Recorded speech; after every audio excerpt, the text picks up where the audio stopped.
ինձ թվում է, որ եթե անգամ Գեղամ Մանուկյանը գոյություն չունենար, կարելի կլիներ նրան հորինել,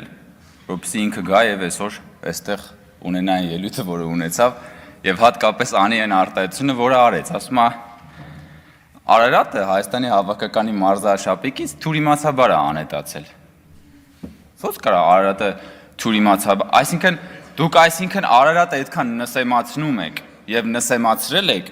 որ դուք փաստորեն համարել եք, որ Արարատին կարելի է թյուրիմացաբար դուրս թողնել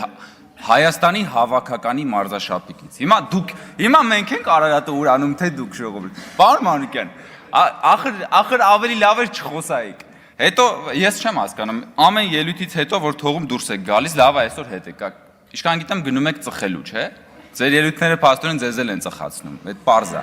Բայց որտեղ եք ծխում, պարոն Մանուկյան, որովհետև ես գիտեմ, որ դուք դրսում համենայն դեպս չեք ծխում, որտեղ բաց տարածք, այսինքն դուք ծխում եք ազգային ժողովի շենքի տարածքում։ Որտեղ եք ծխում, արգելված տարածքում եք ծխում։ Հա,